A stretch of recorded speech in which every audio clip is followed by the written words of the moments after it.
and welcome to the Take One SpoilerCast of the movie Spider-Man Homecoming. And as always, if you want a non-spoiler and haven't seen this movie, go check out my movie review, non-spoiler of course, on my channel. The link is in the description below, or will be attached to this video, or blah blah blah.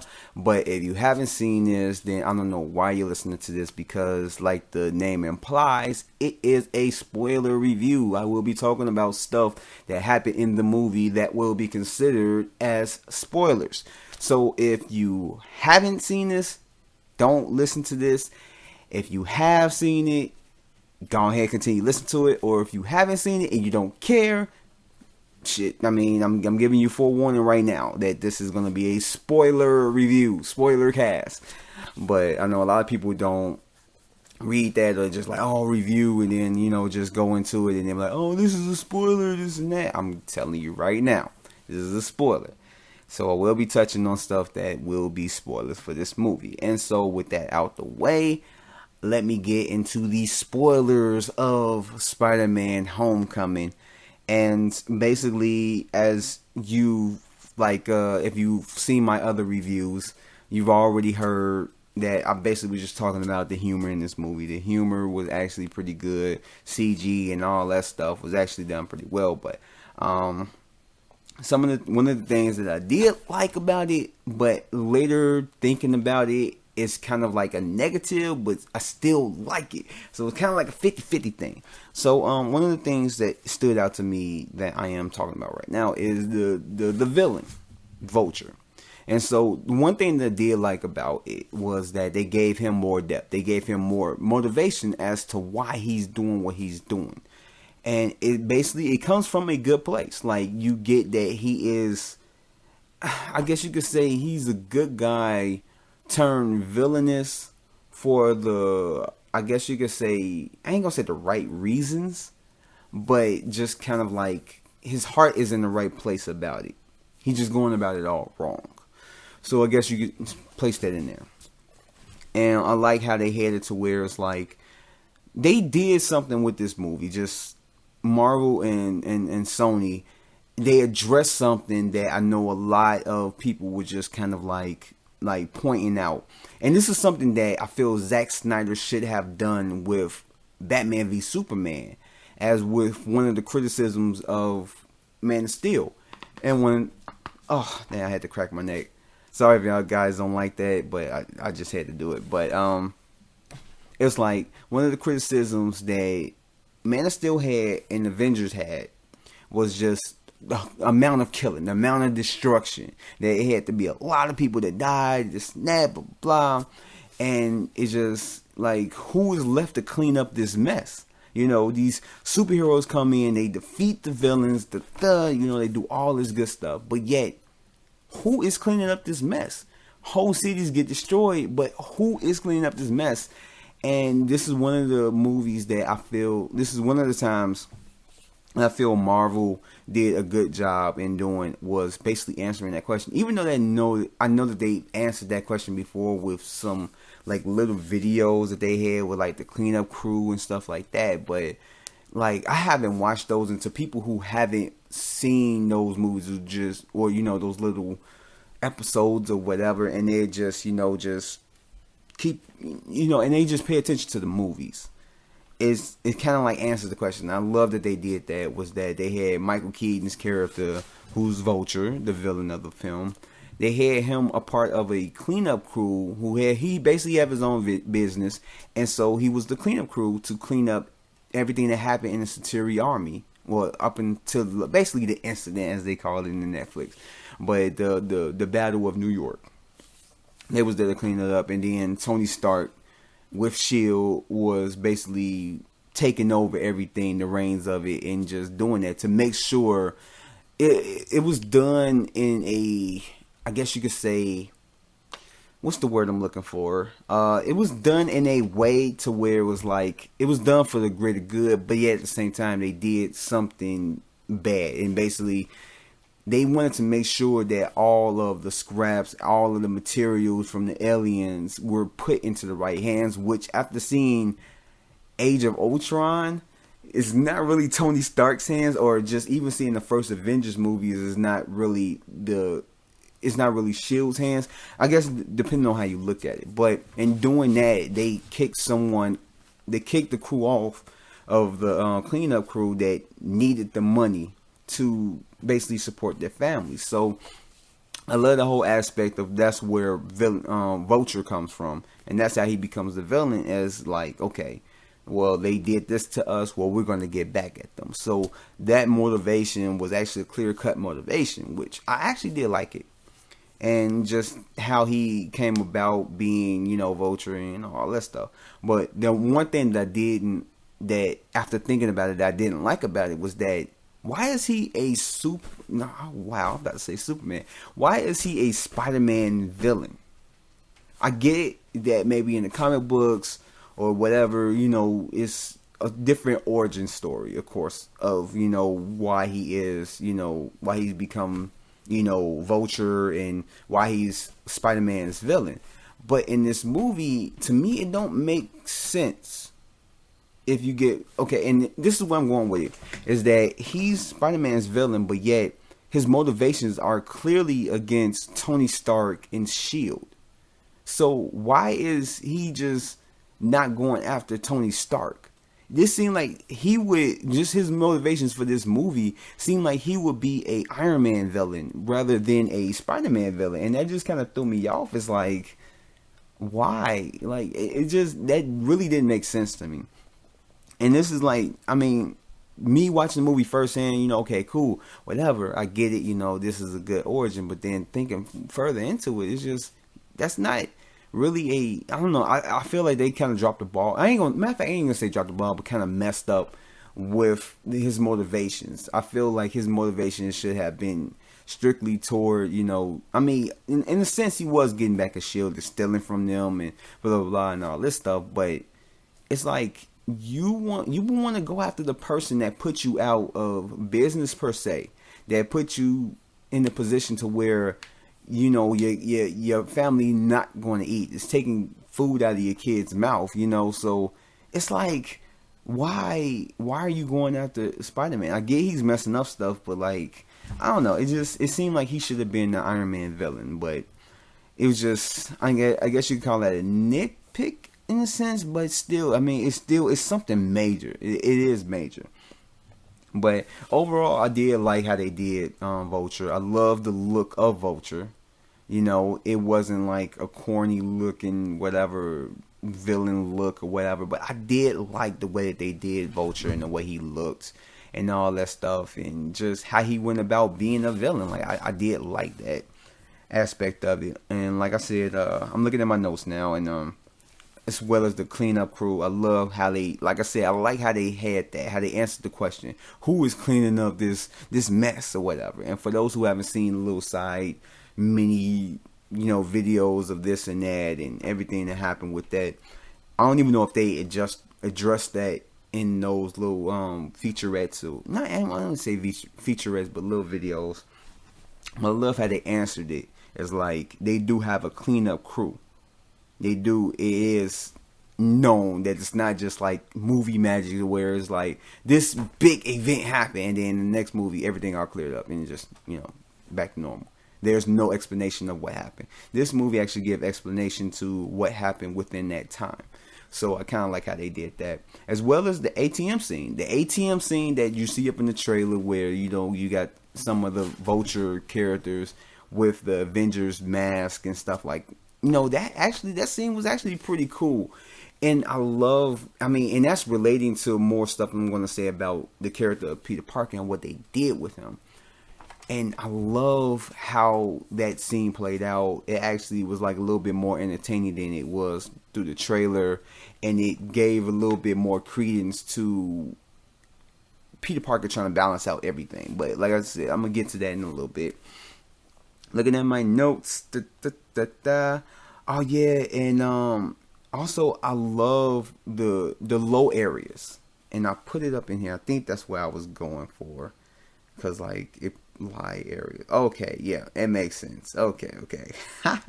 In my notes, I wrote down low area, or I thought I wrote down low area, and it says lie area. And I'm trying to figure out what the heck I was trying to say. And looking at the keyboard, like low area, like low and lie, basically the letters O and I and E and W are next to each other. So as I was swiping it put down lie area. So now it makes sense. So one of the things that I love about this movie was that it addressed something that a lot of people didn't really, I guess we hit it in our mind. I know I surely hit it in my mind.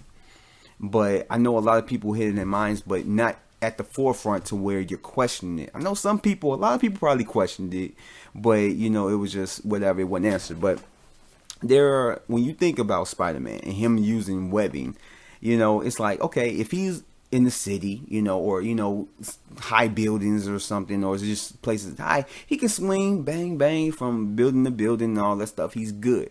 But what happens when there are no high buildings? There are nothing that he can swing on. How does he get from point A to point B? I mean, it's not like he can fly. It's not like he can run fast like the Flash or anything. It's not like he has a vehicle. So how does he get from place to place when there are like low-level houses like in the neighborhood? Because like you got to think when he shoots out his webbing, it goes long. I don't know. It's like just the way he swings. He has to have a high area in order to swing the way he does. So I love the way this movie addresses it, and it makes it comical. And that was one of the big humor parts about it, was that he's chasing down the Vulture crew or whatever, and it's like he chases them in a low area place, and it's like he can't use his webbing to swing around, so he has to run from place to place, and it's so comical, and it's actually done pretty good because it answers the question. Just like the whole Satori army thing and the cleanup crew, it answers the question. It's like, what does Spider-Man do in those situations? And he does like he would have to do.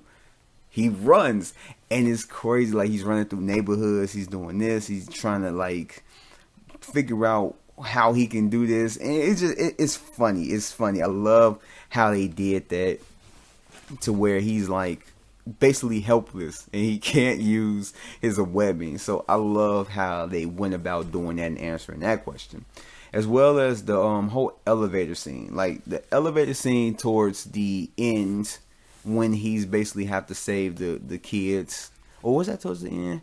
It was kind of like towards the end, yeah, where he had to save the kids. I love that scene. That scene was actually a pretty good scene, and just how he goes about doing everything and basically just trying to figure out how to go about to save his whole class. I love that scene. That scene was done pretty well. Actually, I thought I would have more to say about that. I guess I don't. One of the other things that I really did like about, which is basically referring back to just the ATM scene, was just, I love how they put it in perspective to where hold on, I have to take off my shoes. But okay, there we go. But one of the things I love that they did balance throughout this movie and made it a actual theme was like how Peter Parker is balancing being Peter Parker and Spider-Man, and just trying to find out right and wrong, trying to do what's good, trying to be, the best Spider-Man, but yet not disappoint his friends and stuff like that. And I love how they put him in positions to where, he's a part of this team, to where it's like, he has to be a part of this team, but yet it conflicts with him being Spider-Man. But yet being Spider-Man conflicts with, and it's just everything that it feels like he's trying to be something more. He's trying to hold the weight of the world on his shoulders, and he's like kind of failing, or he's struggling and trying to do that. He's trying to satisfy everybody. He's trying to prove that he can be a hero, but yet he's struggling with trying to be, do homework. He's struggling with trying to just be a normal person. And I love the whole aspect because it plays throughout the whole movie. And it's not just a small portion, but it's just the whole movie. Is that he's dealing with love. And it's just, they're playing on the aspect of him actually being a high school student. And it's not just something like it's secondary or third, come third to, just everything else like the other movies. That this is actually a real thing to this character. And it mattered to him. Even just up in like Civil War. Just being a normal kid matters to him. Because he wants to do homework. He wants to be a normal kid. He wants to have friends. He don't want to just be just this person who has this responsibility of saving everyone else and just that's it. He wants that, but yet at the same time, he wants to matter. He wants to basically do what people who don't have these extraordinary powers want to do. He wants to fight for the little person. He wants to do that. And I love how they just go about doing that to where it's like he's trying until he can get it done, until he can perfect it. And while at the same time he's waiting to become an Avenger. It's like he is a kid. He has these kid emotions. He has these teenager emotions. And he has this teenager excitement over just the little things. And he gets broken down over the smallest things. As you're becoming into adolescence and, a teen and you're growing up. You're going through these like little things. And it's just, I love how they just show how he's just trying to balance everything out with the awkwardness and just the dramatic parts and everything else and just the humor. I love all of that. I love it. And then one of the things I wanted to also get on was the whole thing of people trying to figure out who Zendaya was in this movie or who she is in this movie.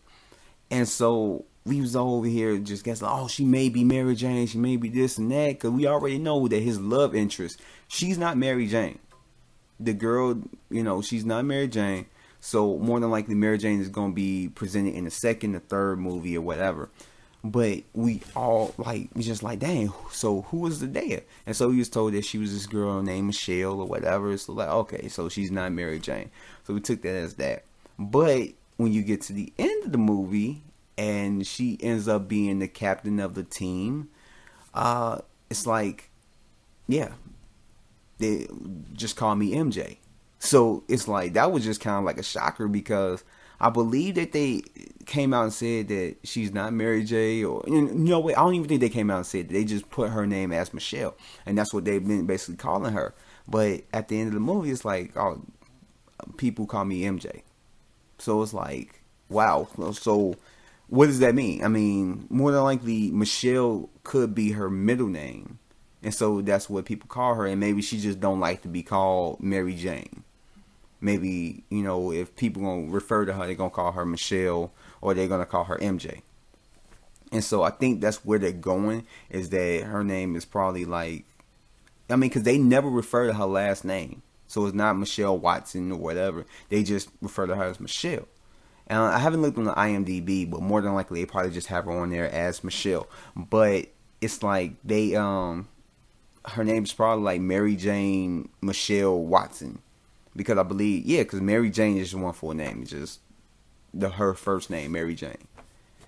And so just Mary Jane Michelle Watson or something like that. So I'm guessing that's what it is. I'm hoping that it's not Michelle Mary Jane Watson. Which, I don't know. Maybe that could be. Because that actually sounds better. Michelle Mary Jane Watson. That actually sounds a lot better than Mary Jane Michelle Watson. I don't know. I guess it's all in how they do it. But more than likely, that's where they're going. Is that it's either going to be her first name, Mary Jane going to be her middle name. Or Mary Jane is going to be her real first name, but she likes for people to call her by her middle name, Michelle, because she don't like Mary Jane. Because it maybe sound too hillbilly or, country or something like, I don't know. But in any case, so it is, I guess you can say, confirmed in a sense that she is Mary Jane. So more than likely in the next film, she is going to more than likely be Peter Parker's love interest. So I mean, that's kind of how it is. Now, it's kind of like a weird take on it because when you look at it, it's like Mary Jane has red hair. So I don't know. Maybe it's gonna be like after during the summer she disappears and come back with red hair and kind of change because in this one she's kind of like an emo character.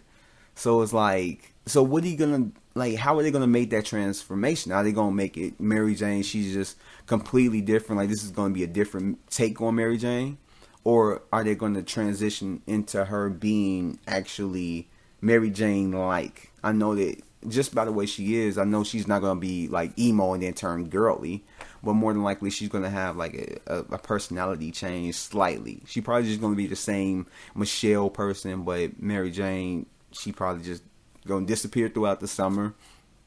No one's gonna hear from her. She's gonna come back during the school year, red hair, slightly different, more girlish, but still kind of like her tomboyish emo type way.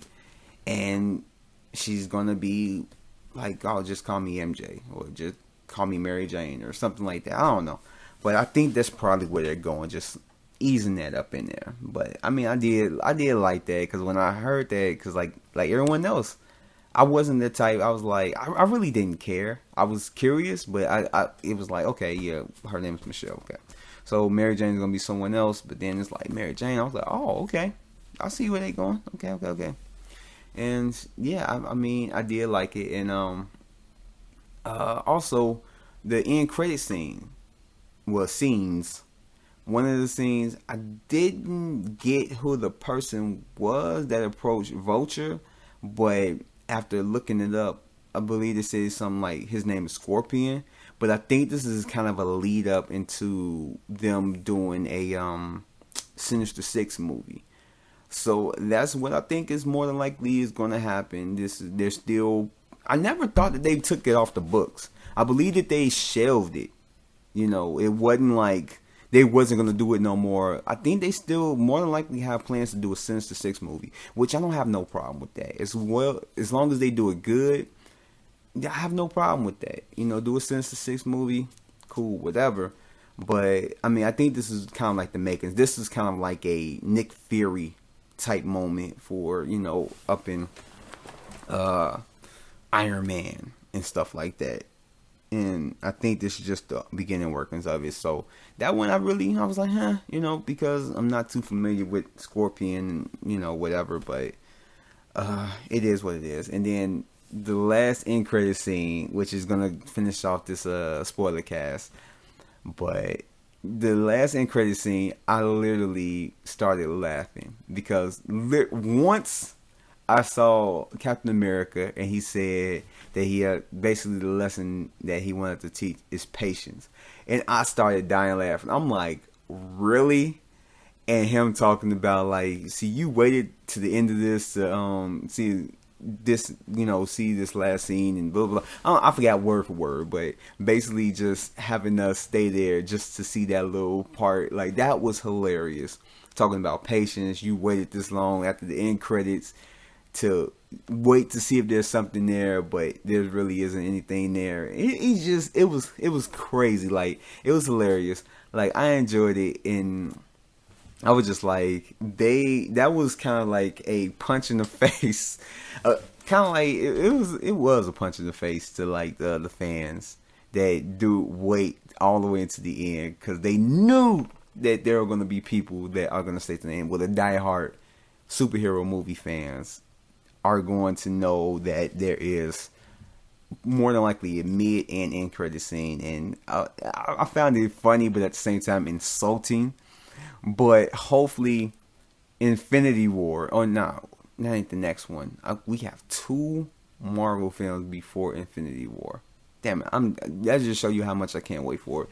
But hopefully, Thor Ragnarok has better end credit scenes. Hopefully, that they don't have nothing fucking retarded like that. But I mean, I enjoyed it. I ain't gonna say that it was stupid, that I felt bamboozled and I was pissed and I'm about to go on a rant, but it was just whatever. Just hopefully they have better end credit scenes for Thor Ragnarok and Black Panther. So it is what it is.